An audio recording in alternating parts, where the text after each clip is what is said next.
Артур Владимирович, здравствуйте. Мы к вам наконец-то добрались в гости в вашу шаманскую организацию, которая называется Хухумук Тенгри, «Вечно синее небо», да? Да, совершенно верно. Да, для нашей аудитории представьтесь, пожалуйста. Артур Владимирович Цыбиков, потомственный шаман, Дархан Заренбо. Коротко и ясно. Председатель Ангарской религиозной организации шаманов «Вечное синее небо». Хухумук и Совет Тенгри. Ну, так как у подписчиков накопилось уже большое количество вопросов, прям сразу, наверное, с места в карьер, да, начнем прям вот задавать вопросы. Несомненно. Интересуется, сколько лет вы посвященный шаман, где вы посвящались, кто ваш первый учитель, и единственный ли у вас учитель, или как это бывает?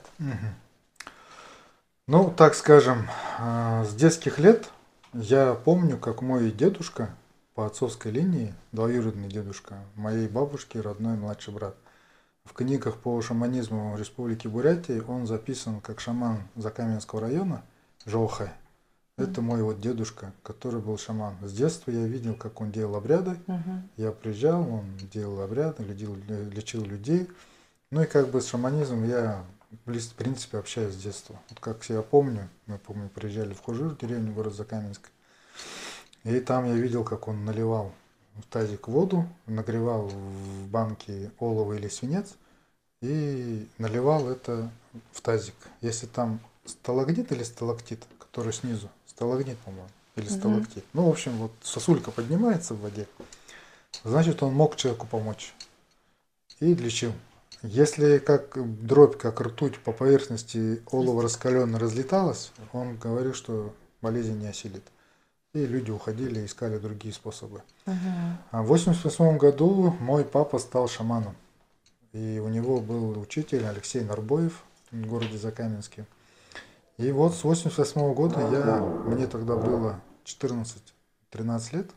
И я вот с папой ездил по всем обрядам, по всем мероприятиям. Ну и как бы с детства я с этим знаком, столкнулся. Сколько себя помню, я всегда хотел быть врачом или шаманом. Не знаю почему. Ну вот в 90-м году мне не удалось стать врачом. А почему именно в 90-м? Ну я закончил школу, поступил в Хабаровский медицинский университет.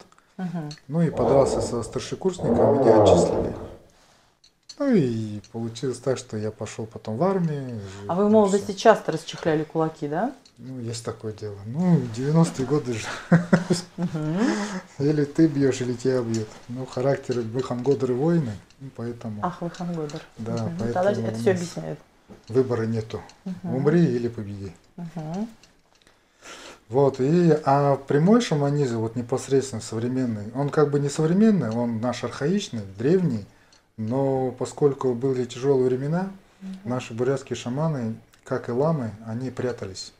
И поэтому одеяние шамана было очень простое. Кепка, пиджак и все. Когда уже пришло современная Россия, стало возможно восстановить все традиции, да, мы снова надели дыгылы, шаманские атрибуты, бубны, там все это начали восстанавливать, молиться. И вот если говорить, что с бубнами, то мы начали молиться с отцом с 2007 года. По-моему, из-за аккомпанемента вас, может быть, не слышно. Ну, у нас жесткий работает. аккомпанемент. Работает. Да. Слышно, как вы думаете? Ну да. Ладно, попробуем. Ну, ничего страшного, это работники работают, они там полы ремонтируют. В общем, вот так вот. Вот, поэтому с 2007 года мы с папой начали заниматься шаманизмом старым в современном обличии, так скажем. И его произошла переквалификация. Есть у нас понятие в шаманизме ябгумбо, то есть это ташхабариган, то есть это вот пеший, да, или вот тахилка молился раньше. И вот из ташхабариган и ябгумбо он стал как бы зарин дархамбо. То есть уже с бубном, в одеянии, с атрибутикой, со всеми вот этими все восстановленными обычаями, традициями, молитвами. И это вот 2007 года я начал помогать папе. Посвящались мы в Агинске. Вот. У меня мой папа и мой учитель была Байрма Бадбажапана Балданова. Вот первый наш учитель. То есть вы как бы духовные последователи такой восточной школы, да, на самом-то деле? Ну я же сам Закаменский тоже восточный. Ну да, простите. Простите, да, что-то с географией. Здесь у меня папа Закаменский, я тоже У вас закаменский. просто современная география вводит людей в заблуждение, я так Да, понимаю. но мамины корни, они все у меня иркутские. Мгм. Поэтому, когда я посвятился по материнской линии, Мгм. я стал зайхубом. То есть у меня корень шаманский идет по материнской линии. М. Поэтому я в Ангарске, в Иркутске, здесь мне комфортнее, легче и проще То как есть бы. у вас есть корни шаманские по обеим линиям, как я понимаю. По обеим линиям, Но вы да. взяли. Но я взял материнскую сторону. А Мгм. мой папа, ему сейчас 75 лет, он действующий шаман, живет в Улан-Удэ, он также практикует, работает. Вот поэтому как бы вот так. Мгм. Интересно. Вот с 2007 года мы в современном старом шаманизме, так скажем, с бубнами. И сам лично я посвятился в 2010 году. Мгм. И вот я с 2010 года уже как шаман Дарханбо практикую. И вот уже на протяжении, получается, 15 лет. 15 у меня Юбилей у посвящений. вас в этом году? В этом, да, 15 лет, да. В этом Мгм. прямо сильно чувствуется, что я прям сильно Юбиляр. набрал. Да, юбиляр и сильно набрал.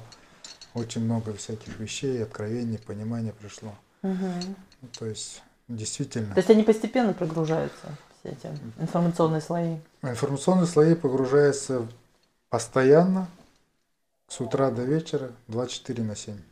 Поэтому шаман должен быть всегда здоровый, в здравии и в нормальном сознании. Скажите, а у вас не было сомнений в самом начале пути? А может быть, у вас и сейчас бывают какие-нибудь сомнения? На самом деле сомнение и некая осторожность должна присутствовать, мне кажется, в каждом шамане и в каждом человеке для того, чтобы не слететь с катушек. Потому что спускать ангонов и видеть потусторонний мир или какие-то вещи, которые в реальной жизни не видит простой человек, это на грани шизофрении и психики нарушения. И чтобы не сойти с ума и не потерять свою адекватность и реальность, у шамана должно быть обязательно критический взгляд на самого себя со стороны, чтобы не зазвездеть, не начать звезды хватать или начинать, как говорится, да, хуни магат, то есть, да, возвышаться над людьми. Это ни в коем случае нельзя делать. Оскорблять людей Тем более, высокомерием, да? да, высокомерием оскорблять, быть выше людей. Мы же для людей. И поэтому мы как бы относимся в современности понимания к сфере услуг. Даже так? Интересно. Мгм. А, ну, я понимаю, что вкратце нельзя это рассказать, но хотя бы обозначить какие-то основные вещи, да, в вопросе, чем бурятская традиция шаманизма отличается от других известных вам? Вот другие традиции я не погружался на свою степень, в которой сейчас мы, да, в самом своем национальном бурятском, но соприкасался и из открытых, естественно, доступных источников, сравнивая и понимая, разбирая, сильно большой разницы нет. Везде все обрядовость, она похожа. В каждом народе, в нашей Российской Федерации присутствует понятие трех миров, как у нас, да, Дот-Замби, Нижний мир, Тели-Замби, то есть Средний мир, и Дет-Замби, то есть это высший мир. Также у нас есть понятие аморфные, зооморфные моменты поклонения там тейповым животным там, да, или вот территориям разным каким-то, огню, там, очагу, создавание там фигурок ангонов, там, оберегов по разным светлучим ситуациям, они практически везде одинаковые. Что вы якутов, эвенков, тувинцев, эскимосов, нанайцев, хамниган, всех. То есть я вот У когда японцев и читал, корейцев, да? японцы, корейцы тоже совпадает, очень сильно совпадает. Обрядовости и все вещи. Просто разница только в терминологии названий именно слов языковых. А так смысл и суть, она вообще одинаковая. Интересно. Ну вот мы уже попытались зайти на территорию, как бы, да, и спросить о ваших предках. Те, которые сегодня живы, мы услышали. Приятно было слышать, что отец у вас до сих пор, как говорится, да, вот, на коне и камлает и все такое прочее. Но вот, может быть, вы что-то знаете о более древних ваших предках, которые были шаманами? Ну, древние предки, это же просто конкретные имена шаманов по родове, которые мы знаем, помним. Есть понятие у нас генеалогическое древо, это кто кого родил. Это имеет значение для того, чтобы продолжалась жизнь и не было генетических нарушений. И мы, буряты, должны 7-9 колено знать потомков своих предков, чтобы не смешиваться, чтобы не было кровосмешений, не было проблем генетических проблем в роду. А шаманский корень утха, он не имеет срока давности. Поэтому нужно всегда различать, что кто кого родил, это один момент, а именно шаманская утха, предки, которые достигли святости и работают в небесной канцелярии, есть имена, которые совпадают с архивами рождения непосредственно этих людей, которые и в жизни, по истории рассказаны были шаманами. Есть такое. Но есть у нас и техника, когда мы онгондо урулха, да, то есть когда мы ангона в себя вселяем, и дух предка говорит, кто у кого, какой предок, на каком небе находится, сколько поколений от нас жил, чем занимался, какими обладал способностями, кондициями, и дает имена. Это называется дудулга, то есть по-бурятски, да, то есть имена предков. Призывание. Ну или как вот по-современному, это логин, пароль. Понятно. Ну, вот вы сказали, что утха присутствует, да? Если вот по бурятской традиции, да, в семье есть утха, это такая большая ответственность, да? И вот, допустим, вот у женщины утха, вот она выходит замуж за португальца. Как на это смотрят предки? Отлично. Прекрасно, да? Конечно. Человек же живет, просто должен выполнять миссию рода. У женщин их 5. Дочка, жена, мама, бабушка. И в районе 45-50 лет женщина становится хранителем домашнего очага рода. Ее задача бегать по дацанам, шаманам, гадалкам, бабушкам и за всех переживать, молиться. Все. И последний вопрос из линии по утха, да, собираетесь ли вы тогда посвящать своих детей? У меня вторая дочка посвящена по своей линии, по материнской, по моей жене. Не всегда в семье получается так, что утха передается от отца к сыну. Но через поколение вы имеете? Как правило, через поколение, но, как правило, в наших традициях, обычаях очень нужно понимать очень важную вещь, чтобы у меня тоже все шаманы и простые люди услышали. Есть понятие непрерывная утха. Это когда при жизни шаман передает свои знания и силу сам лично своему потомку. Неважно, это сын, племянник, внук, внучка, неважно, при жизни лично передает. И если 9 поколений без прерыва будет произведена эта передача, то вот 9-10 шаман, который будет, ну, можно сказать, будет реально Бог на земле, который сможет реально там заниматься телекинезом, летать, передвигать, ходить по воде и находиться одновременно, клонироваться в нескольких местах. Это с этим связано. Вот эти все кондиции наши буряты, шаманы и монголы мы утратили по тем или иным причинам. По известным причинам. Ну, по известным, скажем, ладно, хорошо, по известным. Это принятие буддизма и советская власть. НКВД, например. Понятно. Советская власть, так сказать. Смотрите, что надо понимать или знать человеку, который вынужден или собирается стать шаманом? Я всегда рекомендую вообще ничего не знать. Выбрать себе учителя и пройти в школу. Листа. Естественно. Потому что я всем своим ученикам объясняю, говорю, если вот, ну, простой пример привожу. Человек хочет попробовать то, что я, допустим, приготовил морс. Он говорит, я хочу ваш морс попробовать. Я говорю, у тебя стакан есть? Он говорит, есть. Ты его вылей весь, а я тебе налью. И также знания. Человек, когда к нам приходит, очень сложно из него, как говорится, убирать его старый опыт жизни определенный и пытаться ему объяснить то, что мы хотим донести. Если человек открытый и все остальное как бы на время учебы отодвигая в сторону и изучая то, что мы ему даем, со временем то, что у него есть опыт и наши знания, он это совмещает, и у него появляется свой почерк и свой стиль, и своя особенность. Вот это потом важно. А на начальном этапе, конечно, человек должен прийти просто как чистый лист бумаги. Без всяких там амбиций, гордыни, я могу, я знаю, у меня там куча сертификатов, дипломов, я там был этим, я был тем, Я там с богом смерти Эрлиханом на «ты» разговариваю. Ну, такие у нас Такие бывают приходят. люди? Конечно, каждый день приезжают. Как интересно. Там с Богоматерью общаются. Я Николай Угодник у них там, его А предок. так может они из Кащенко просто верят как в двери? Ну, так Денег из двери в Кащенко? я скажу, что 90% людей в Кащенко или у нас в Бурятии на стеклозаводе это не состоявшие шаманы. Вот такая проблема. Мама. Вот такая проблема, да. Так, все понятно. Ну хорошо, раз мы заговорили про болячки. Что такое шаманская болезнь? Как она может протекать? Все ли испытывают подобное? И была ли у вас шаманская болезнь? Шаманская болезнь у меня была. Мгм. Она проявлялась в том, что я за короткое время потерял все абсолютно. Финансы, поддержку, друзей, здоровье. И когда поехал в Монголию, мне в Монголии один очень там известный лама, Инхэ Лама, сказал: Артур, тебе надо быть шаманом, тебе предки пришли. Я говорю, у меня же папа шаман. Он говорит, нет, тебе тоже надо. Ну и все. И вот в 2007 году я И вы прям вернулся. так сразу согласились? Ну мы же буряты, старшие сказали, надо делать. Все, я в 2007 году приехал с Монголии в Бурятию. Таким стечением обстоятельств папа заболел. Папу повезли в Акинск. Ему там поправили, диагноз поставили. Сказали, что у меня тоже шаманская болезнь. И вот я 3 года ездил, обучался, смотрел. И в 10-м уже посвятился.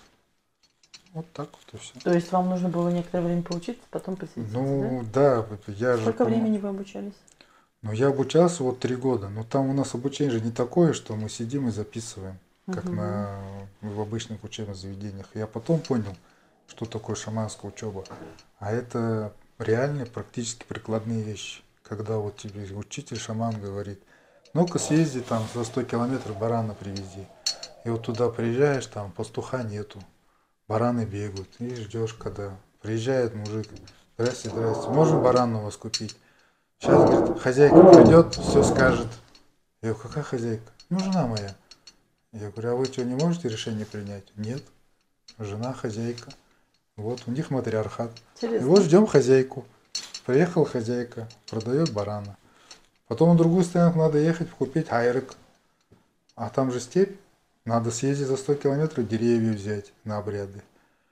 Березы. А их еще надо взять, чтобы они были определенного внешнего вида, установленного образца, специально пометить северную сторону, чтобы когда с корнями выкопаешь, в другом месте закапываешь, соблюдать. В общем, не скучно. Не скучно. Зимой надо яму долбить, чтобы закопать вот это доктор кишки, вот остатки, то, что помоет. То есть вы все делали сами? Все я прошел. Вы умеете чистить кишки? Все я умею. Я все умею. И ломом долбил, и кишки мыли, и все таскали, все делали. Все обряды. Я даже не понимал, что это учеба, оказывается, была. Когда я уже посвятился, я уже понимал, как это все. А когда уже я стал сам учителем, стал передавать опыт, ко мне пришло осознание, что я, оказывается, все это умею, знаю и могу. И у вас тоже все ученики по 3 года учатся перед посвящением? Нет, они посвящаются и учатся. Кто-то то живет есть здесь, кто-то приезжает. Перевернули, да? Нет, почему? Посвящение и учеба, она не зависит, это взаимодополняющие. Да, это синхрон или взаимодополняющие вещи. У нас есть шаманы, которые даже барана не видели, грубо говоря. Только в телевизоре. Ну, а есть такие, которые прямо вот приехали, дайте мне все, я везде хочу. Он даже вот так нюхает это все, чтобы понять. Ну, то есть, понимаете, вот разные. Это все зависит от Я, человека. барана, говорит, не нюхал, говорит, да? Да, я вот такой вот, все, везде надо попробовать, понюхать, потрогать, поучаствовать. Есть такие, это на самом деле очень хорошо. Да, я тоже. Когда человек полностью погружается и понимает весь процесс. Ну вот как долго живут шаманы, как вы думаете? В этом смысле есть какая-то статистика? Они отличаются от обычных людей? Потому что, вопрос возник на фоне того, что люди говорят, шаманы долго не живут. До определенного момента это было так. Когда небесные врата были закрыты, и мы в основном работали, жили, общались с нижним миром, то шаман, не обладая всей силой кондиции, способностями определенными, набирая на себя чужую энергию, болезни, проблемы, не обладая способностью это от себя уводить, очищать и не передавать своим потомкам, поэтому умирали. Когда сейчас небесные врата открылись и все 3 мира стали работать, и когда сейчас шаманы появились, которые обладают всеми знаниями, кондициями, правильными вещами, то, соответственно, они сейчас живут нормально, как обычные люди, и еще лучше даже. Ну, такой простой пример приведу. Мы же все знаем, да, что есть такие были ученые у нас, физики, ядерщики, Кюри. Мгм. Они открыли рентгеновские лучи. Вот они не знали, что надо предохраняться, не знали, что надо свинцовые пластины, что это невидимые лучи, они убивают. И также шаманы наши, они не обладали определенными способностями, понимания, как негатив защищаться, убирать, не давать этот негатив проникать в поколение, в То есть болезни. современное поколение вы имеете в виду, которых мы Да, помним? ну вот последние Мгм. 100-200 лет, так скажем. Да, Мгм. вот. А сейчас вот мы современные нынешние шаманы, обладая вот этими всеми знаниями, способностями, знаниями современными, светскими, Мгм. мы понимаем сейчас, как это все работает, и у нас есть способность, возможности это все, как говорится, предотвращать, убирать и не доводить до того, чтобы шаман от этого страдал. Мгм. Поэтому шаман такой же, как обычный человек, сколько определено, столько проживет. Но у нас есть обряды, называется Амина Наганандуда, обмен С жизни. кем? Обмен жизни называется. С кем меняться будем? Вот. Это дает возможность человеку как бы в машине поменять двигатель или аккумулятор. Ах, вот оно что. Да, и человека жизнь продляется. Мы это можем делать. Мы это делаем. Обалдеть. Понятно. Ну, а какие ограничения можно накладывать статус шамана на обычную жизнь? У вас как-то есть какие-то жесткие ограничения, что вот в мирской жизни? Ограничений никаких нет. В первое время шаманы живут обычную мирскую жизнь и часть своей жизни посвящают шаманизму. Со временем роста предков и понимания, и шамана стремления, его это все затягивает, и это его становится образом жизни. Все. Понятно. Отлично. Смотрите, мы можем, конечно, ошибаться, но есть ощущение, что раньше в старину шаманизм был более локальным, так сказать, больше для рода человека, да, Совершенно верно. и от этого более сакральным. Совершенно А верно. сегодня мы видим, что целые центры, в Москве вообще как бы много центров, в Петербурге даже есть, да, и все такое прочее. Не лучше ли будет шаманизм сохранять камерность? Камерность могла существовать при наличии малого количества населения и отсутствием миграции. А это невозможно в современном мире. Поэтому раньше шаманизм был родоплеменной, касался летней зимней стоянки и небольшим обрядом бытового назначения. Поскольку при Советском Союзе и при увеличении численности населения, кровосмешение, миграция привела к тому, что народу стало очень много, и дел стало много, и у шаманов работы прибавилось. Потому что обычные молитвы, чтобы скотина не умирала, чтобы надой был, чтобы дети не болели, чтобы волки не покусали. А сейчас же надо машину купить, дом продать, еще купить, что-то куда-то поехать, где-то поучиться. Болезни стали другого уровня. Раньше таких болезней не было, как ковид, допустим. Но оно сейчас есть. Поэтому с ростом народонаселения и появляется то, что мы, шаманы, и наша шаманская техника, практика, она выходит за рамки рода племенного, потому что раньше было тенгрианство. У славян тоже было язычество. И, соответственно, сейчас все это возрождается. И основа этого всего, конечно же, семья. А основа государства тоже семья. Род, семья, племя. Поэтому все восстанавливается, все приходит на круги своя. И я думаю, это нормально. Люди должны почитать своих предков. И верить в ту религию, которую они приняли. Ни в коем случае забывать нельзя. То есть вы допускаете, что мы можем лететь на двух крыльях? Да хоть на 3, хоть на 4, без разницы. Понятно. Как вы, по-вашему, есть ли карма? Как вы видите, объясняете понятие кармы? Я понимаю, что это буддийское понятие, но оно облетело уже весь земной шар, да, и каждый объясняет это по-своему. Может Ну, быть, вы отрицаете карму? это же обиходовый термин Угу. для, как бы, Нет, ну для большинства. Вообще-то это ну, очень конкретный термин в буддизме. ну, в буддизме, да, это последствия предыдущих жизней. Да, конечно, она есть. У нас же вот душа человека, она же совершенство приходит. Если человек живой, в нем уже душа очень серьезного уровня, потому что она не в животном, а в человеке. Соответственно, душа, если на земле пришла, только на земле, в человеческом теле душа и возможности обладает совершенствованием, познание мира, творчество, через творчество познания. И, соответственно, только в человеческом теле душа ощущает себя полноценной. Потому что у нас есть разум, интеллект, эрудиция, дух, душа, воля. То есть это очень важно все. То бишь вы не отрицаете реинкарнацию, да? Мы знаем ее, мы это делаем. Тогда можно ли поинтересоваться у вас, после смерти человека душа движется в каком направлении? Что с ней происходит? Если в роду есть сильный шаман, после 49 дней, когда душа прощается с родственниками и подводит итоги своей жизни на земле, то родовой шаман, обладая способностью, возможностью, эту душу подхватывает и делает так, что она минует адовые системы, чистилища, сразу уходит к предкам. Несмотря на карму? Конечно. Ну, понимаете, шаман это как вот программист. Он может спокойно перекодировать любую программу. А как же, значит, такой серьезный постулат о том, что все сначала попадают в нижний мир? Ну, они попадают, просто отметку ставят, дальше проходят. Там приходят предки и говорят, вот такой, иди сюда, забираем тебя, и все. Как на вокзале прилетает, вас табличка встречает и забирают. Не надо в город ехать. Тогда следующий вопрос. Откуда столько душ? Население планеты все время растет. Души, вновь прибывшие через 100 лет, наверное, заметили, что что-то как-то на 2 миллиарда подросло. Откуда они берутся, эти души? Они в родовой системе? И наша душа перерождается все время в своей родовой системе или какие-то есть другие сценарии? Перерождается, как правило, в своей родовой системе, но вы маленько сузили вопрос. Дело в том, что планета Земля является хабом движения душ разных систем. Поэтому человеческое, просто как количество машин увеличится у нас в городах, так и люди увеличиваются. А души приходят с разных систем, с любой планеты, с любой системы. Поэтому здесь то, что люди друг к другу ходят, у них есть уши, голова, там руки, ноги, но в них бывают сущности, которые никакого отношения к человеку не имеют.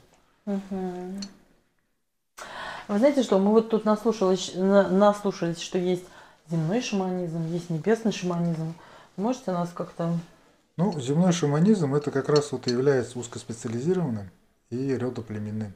Когда шаманы жили в ареале своего места обитания, ну, допустим, вот представьте, да, шаман в Закаменске не может делать обряды в Петропавловке или в Улан-Удэ. Это вот земной шаман. А небесный Почему? шаман... Они же везде ездят. Нет, они не могут.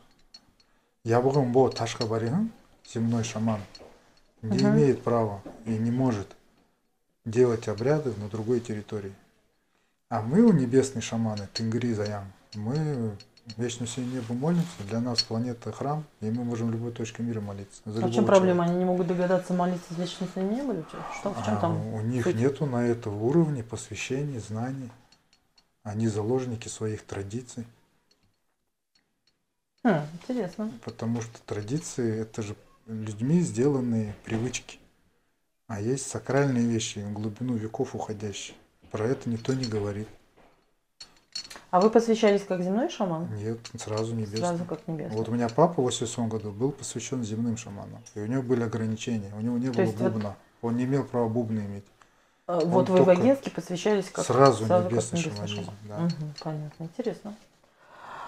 Так, знаете что? Ну, у нас как бы, наверное, несколько сумбурно это выглядит, но тем не менее, да? Тут народ прям пишет нам, значит, в канал, как устанавливается плата за работу, которую шаман выполняет для людей. Это очень такой щепетильный и важный вопрос. Система очень простая. Раньше, когда шаманы работали, и денежный товар на не очень у нас отлажен, было натуральное хозяйство, где происходил обмен продуктами. И шаману за работу платили живым бараном или каким-то животным, или тем, что было на столе, и могли спокойно передать.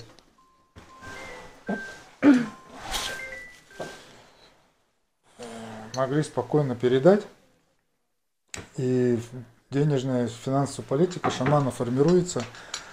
Раньше формировалась натуральными продуктами, бараном, там, шерстью или продукты питания или какой-то одеждой. Сейчас шаманы в современном мире есть такое понятие деньги. Деньги – это объективно объемлющая составляющая, включающая в себя трудовое вложение, время и ресурсы. Ну и стало удобно. Многие шаманы живут в городе, и за работу ему заплатят бараном, где он на балконе будет держать, проблема. Соответственно, платит эквивалент стоимости барана. Поэтому обрядовая цена, она складывается именно из этого.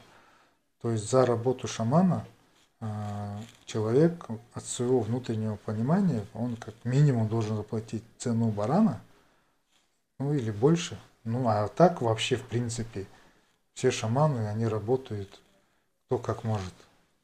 То есть человек пришел, если небольшие обряды, ну положили там сколько-то и положили. А как же постулат о том, что вот он служит человечеству, он не должен брать деньги за это? Ну, сила шамана зависит от того, сколько он своим предкам и мирозданию сделает подношение. И отплатит тоже монеты. И поэтому шаман же берет энергию у рода своего, а род эту энергию берет у Вселенной. И так не бывает, что шаман взял энергию, поделился с другим, и это будет его только проблема. Понятно. Поэтому это передвижение энергии, она обязательно. И просто мы, шаманы, являемся как некой транспортной компанией или платежной системой. Просто вот PalPay или вот Сбербанк. Мы вот эту энергию передаем туда-сюда. Или вот как СДЭК. Взяли посылку, или Почта России. Взяли, передали. За услугу нам оплатили. Нужно так спокойно к этому относиться. Я вообще считаю, шаманский труд очень тяжелый, серьезный, потому что цена вопроса наша жизнь, цена вопроса жизнь моих родных, близких, и это очень серьезные вещи. Ну вот представьте, да, мы же шаманы забираем плохую энергию.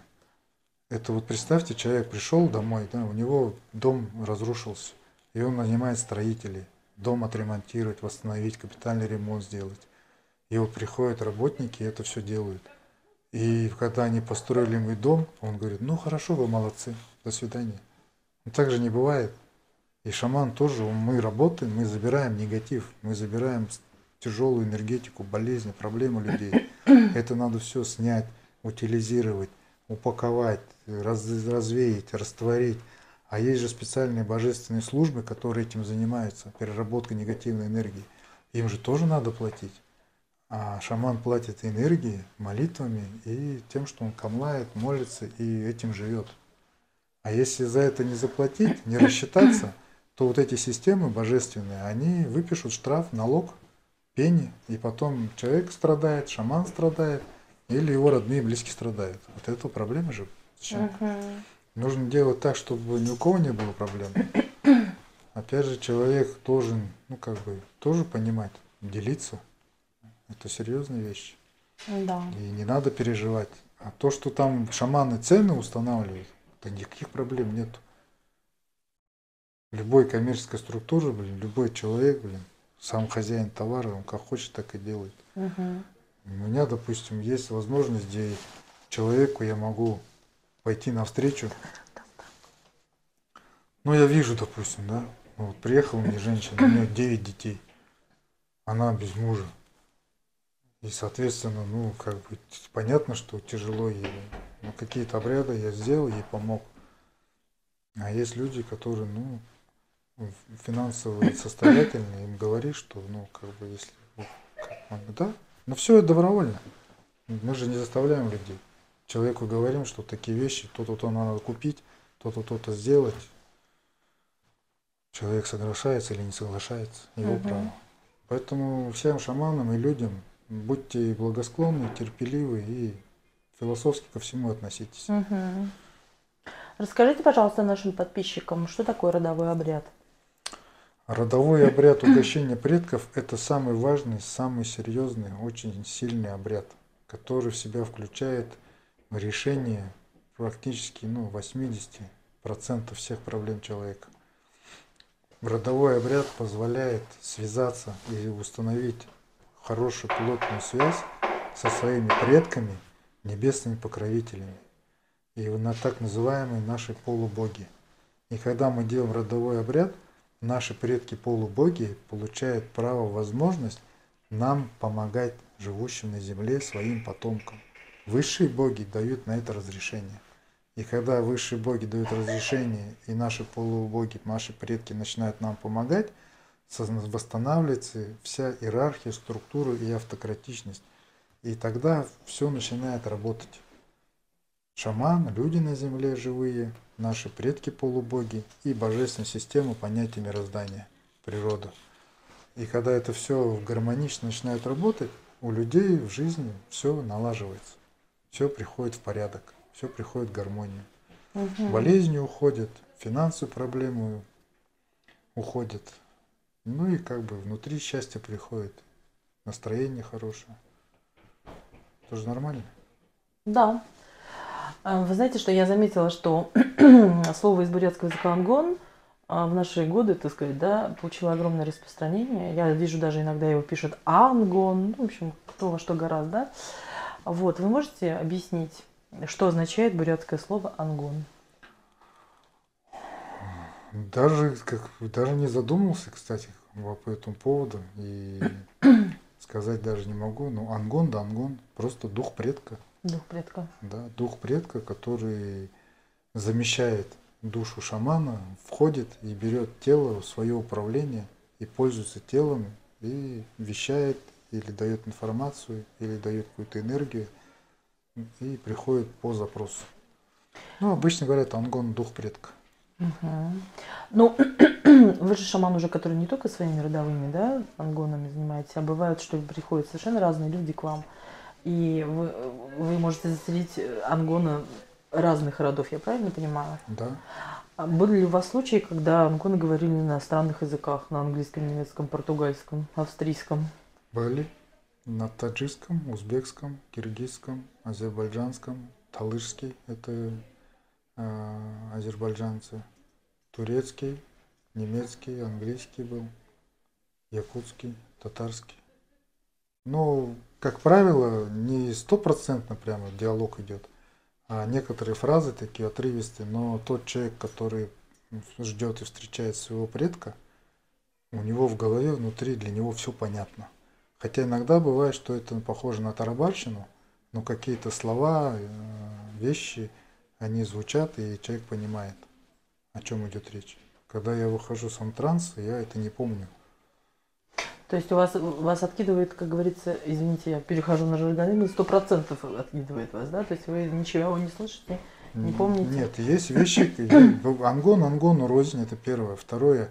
А, это зависит от ангона? Это зависит от ангона. Нет, это зависит от ангона. Но вот в моей практике бывает такое, что я как будто вот уснул и проснулся. Или, допустим, потерял сознание и потом очнулся. А бывает, что я как бы все вижу, слышу, но при этом я понимаю, что это не я, и я не могу повлиять на это все дело. То есть руки меня не слушаются, ноги не слушаются. Первое время я пугался, первое время мне было некомфортно, но потом я уже понял, что это ангон, и в этот процесс. Ну, мы помним, что вы не из пугливых любителей кулаки расчехлять. Ну да, и я как бы отпустил это, и все. И... Самое главное же, видите, сила ангона в чем? В том, что ангон передает сакральную и глубинную информацию. Ценность. Информация. И вот в нашей современной информационной технологии мы, шаманы, сейчас становимся и станем самыми крутыми. Потому что мы можем давать информацию на много тысяч лет назад, каких-то событий, и можем брать информацию из будущего, также из настоящего. Потому что многие наши буряты здесь, в Иркутской области, они ко мне на прием не ездят. И я когда начал проводить аналитику и спрашивать, почему так происходит, была просто одна фраза. Там говорят правду. И с ней потом тяжело жить. Ну, правда, часто бывает неудобно, правда? Она всегда неудобна. С ней же надо что-то решать, что-то делать. Или, допустим, Если у каждого человека же определенные грехи, вот, допустим, супружеские пары, измены, они же вылазят, а мне люди прибегают, тут, посмотрите, пожалуйста, муж не изменяет или жена мне не изменяет. Я говорю, это ваши проблемы. Мы видим, знаем, но мы не говорим этого. Зачем? Как хорошо, что вы затронули эту тему. Понятие греха расписано во всех религиях, расписана также система оценки греха, самая известная христианская, да? Исповедь ее влияния на ментальность сообщества известной. Прежде чем человек попадает на суд Божий, он сначала делает сам громадную духовную работу, чтобы оценить свои грехи сам. Это большая такая деятельность, да, духовная. Что в тенгрианстве? Насчет тенгрианства понятия греха я не знаю. У нас нет грехов? Нет, я по поводу тенгрианства, отношения тенгрианства к греху, я скажу свое личное мнение. Грех – это самое великое, что было создано для человека. Потому что через грех, а грех – это совершение ошибок и не следовать правилам, дает нам возможность понять, как устроен мир. Университет, да? Да, университет. Поэтому для меня грех не является Если проблемой. с точки зрения легенды об Абгалдайхане, это такой пример, да? Ну, конечно, человек пропил своего внука, сына, ему отрубила жена голову, и пришли когда на небо, и она сказала, блин, накажите меня, чтобы я вечно была его женой. И чтобы он меня боялся. Ну, вот такая легенда. Боги так и сделали. Ну, раз мы в таком месте находимся, у нас очень большой соблазн спросить, что было прежде, боги или люди? Ведь есть такая идея, что люди так неистово молились, что боги не могли не возникнуть. Кто вначале, были боги или люди? Сначала были боги, Все-таки. да, которые создали нас, людей. Но на Земле присутствует несколько рас. Расы не по цвету кожи, а расы по состоянию биологическому. У нас на Земле есть люди, которые рожденные от богов. Есть у нас люди, которые рожденные от богинь. И есть люди, которые сделаны, и у них нет этой божественности. И вот у тех людей, которые нету божественности, они испытывают и дрессируют у тех людей, у которых есть божественная утха, божественная кровь, генетика богов, наших прапредков, инопланетян, чтобы мы снова вернулись, развили технологии и снова встретились. Понятно.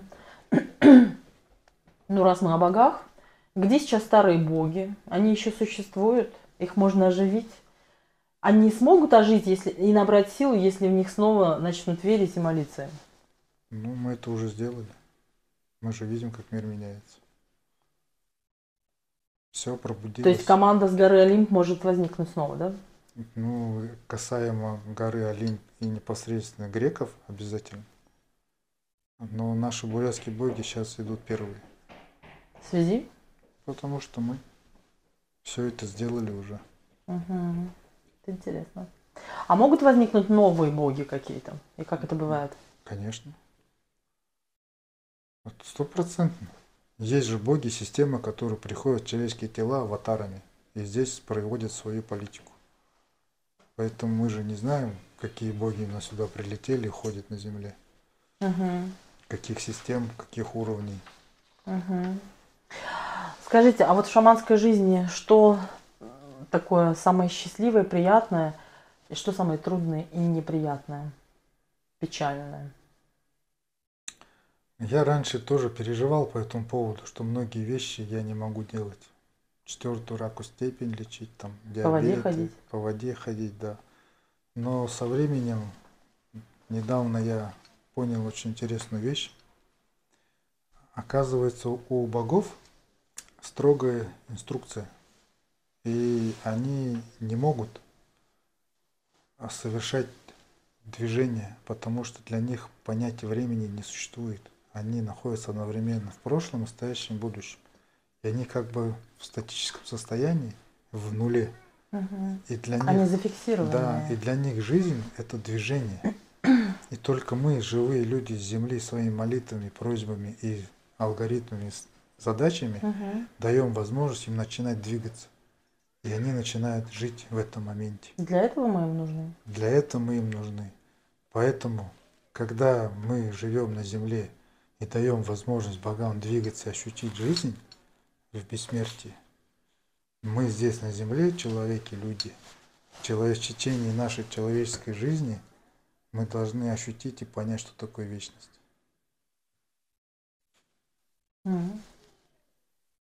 Сложная задача. Очень. Значит, есть такой вопрос. Можно ли молиться или делать подношение эгрегору, например, компании, да, ну, ближе к жизни современной, да? И кто будет тогда являться бенефициаром подношения? Например, если вот, ну, разберем пример, есть большие международные, большие футбольные команды, да? Финансов там много крутится. И вот как вот на этом примере можно было? Потому что владельцы команд же время от времени меняются. Кто будет бенефициаром? Ну, ко мне люди обращались, вот когда был чемпионат мира, мы молились за нашу сборную. Они тогда испанцев или итальянцев, по-моему, испанцев они выиграли. К нам приезжали журналисты и просили помолиться, мы проводили обряды, и наши ребята выиграли.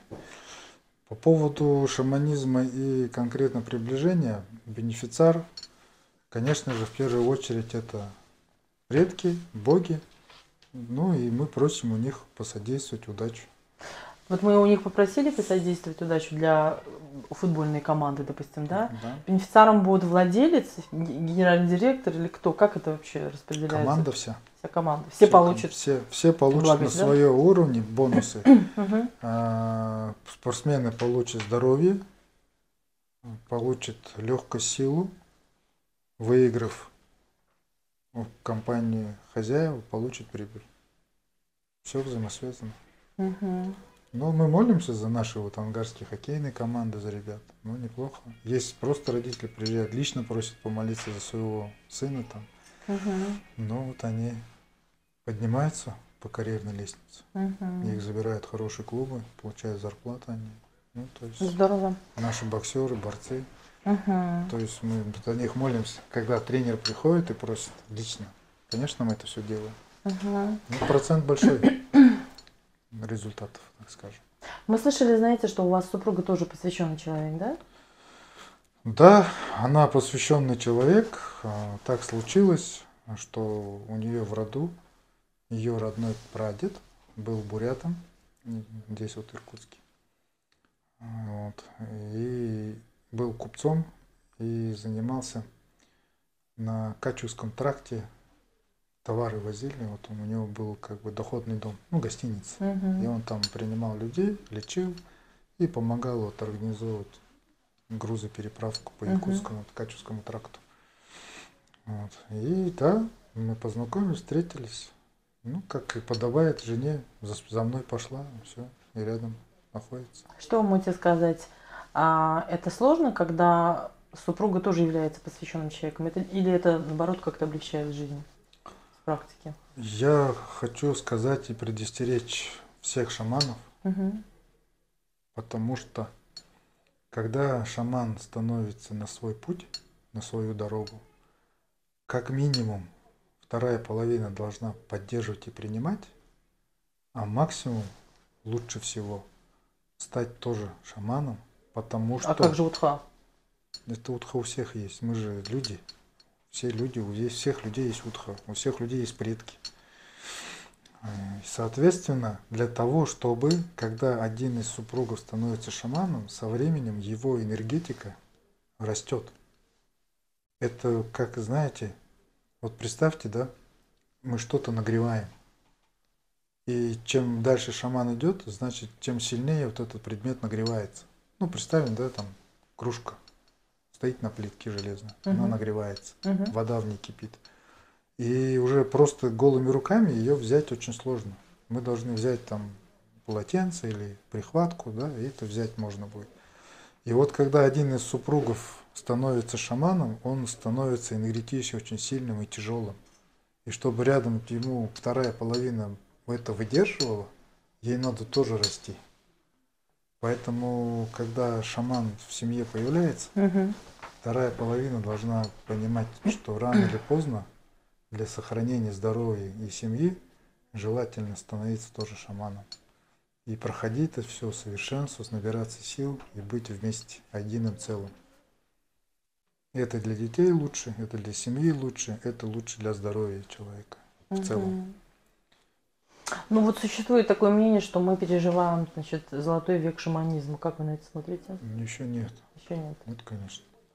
У нас Все впереди? 90% бурят не говорят на бурятском. Даже мы интервью говорим на русском. 90%. Перейдем на бурятский? 90% людей вообще не понимают, что это такое. Такая архаика, что-то ерундой занимается, какое-то там представление, театр. А на самом деле шаманизм это очень серьезная система, это жизнеречение, это то есть умение жить в ладу с самим собой, почитать и подчиняться законам природы и мироздания. Это очень серьезная вещь. Потому что сам человек, он создан по подобию Вселенной. Мы являемся фракталом Вселенной. В нас вложены все виды систем. Это вот представьте, да, какой-нибудь инженер, человек, он решил сделать самокат. Он сделал 2 колеса, ручку приделал, покатался. Потом, дай-ка я еще 2 колеса добавлю. Потом там педали, там еще что-то. И потом уже человечество, и появилась машина.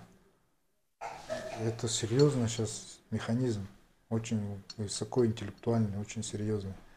И вот так же Бог. Он что-то сначала создал, 1 колесо, 2 колесо, 3, потом еще что-то сделал. Потом собрал, и получилась машина.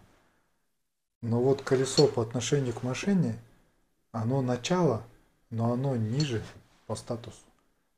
И поэтому, когда вот в Библии же написано, когда Бог создал человека, сказал, вы все служите человеку, потому что вы являетесь частью этого большого целого в виде человека. Поэтому в нас вложено все.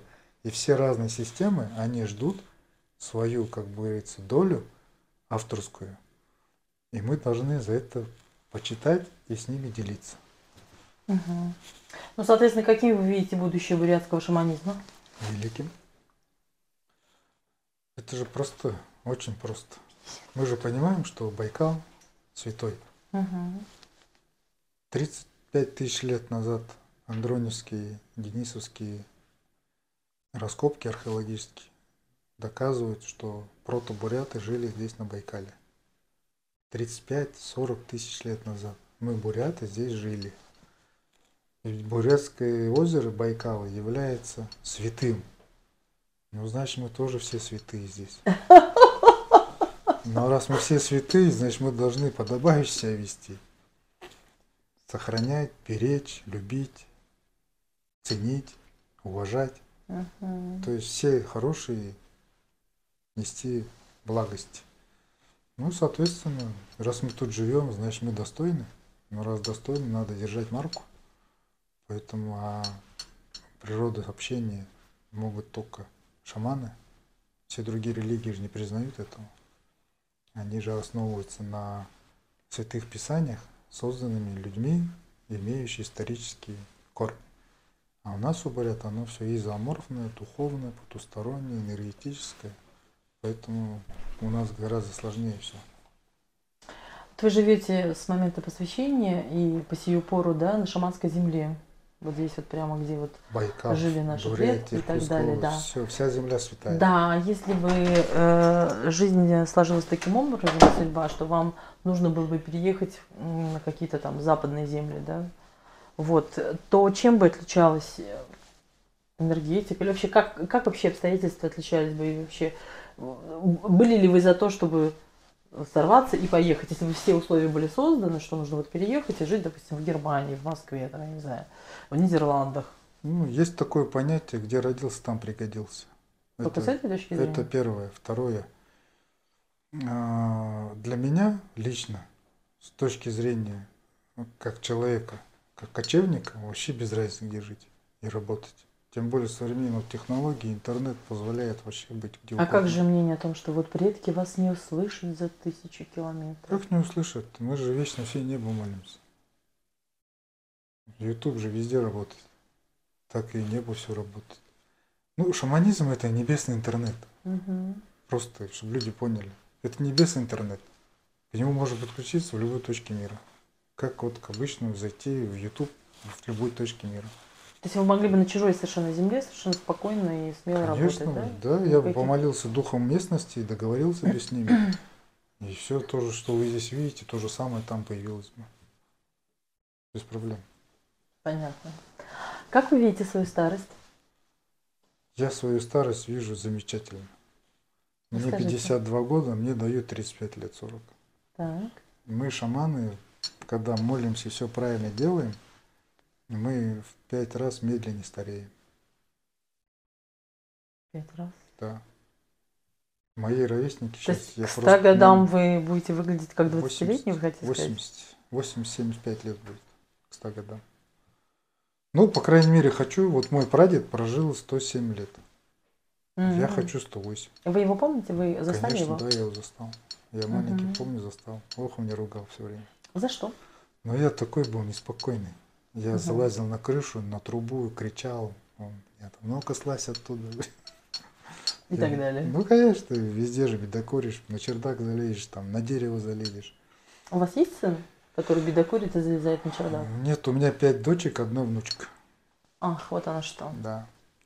Но я понимаю сейчас, почему мне не дали сына, потому что я бы его, наверное, морально бы сломал.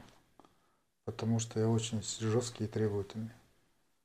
А девочки из вас веревочки вьют, ну, как полагается. Девчонки же, что? Признайтесь. Вообще бьют. Вообще прям. Понятно. Вы счастливы? Ну, как еще? Конечно, счастлив. Все в порядке, все хорошо. Я с предками, понимаете? Я понял основную проблему всех моих жизненных неудач. То, что мы забыли предков, забыли традиции. Я их за 10-15 лет восстановил, привел все в порядок. И все, что мне нужно в жизни, все, что у меня есть, это благодаря им. Все. Это как в школе. Отучился, сделал домашнее задание, есть свободное время погулять, поиграть. Вот я уже в состоянии свободного времени. Сам себе предназначенный. Как вы думаете, может наступить такой момент, когда вы устанете камлать, будете сидеть на крыльце и молча смотреть на небо целыми днями и ночами? И отойти от всего? Надоесть это не может, потому что это каждый день приносит удовольствие. Потому что это такой процесс, когда там... я там уже в миры вылетаю, я там вижу это все, понимаете. Вот этот Спилберг, я не знаю откуда. То есть вы зависимы? Очень сильно.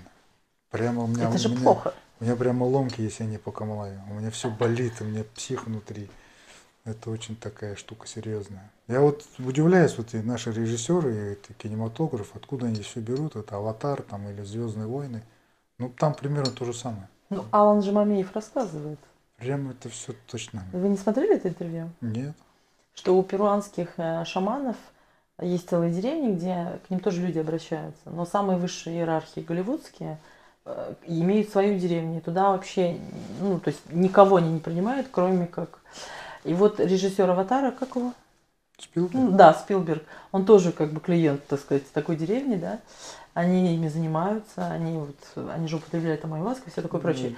И когда они... считается, что это не художественный фильм, а это документальный фильм, тогда который он просто как бы после своего опыта воплотил на экране. Тогда я понимаю все теперь. И что они кричали, перуанцы, говорят, как вы смеете, вы у нас забрали землю, а теперь вы у нас еще наших богов, и вообще, и все такое прочее. Ну, они правы. Вот. Ну, на такой веселой ноте мы хотели бы на сегодня закончить.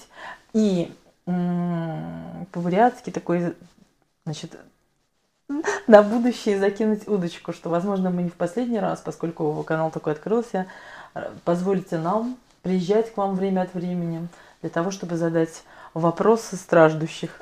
Дахим Волотарабаит.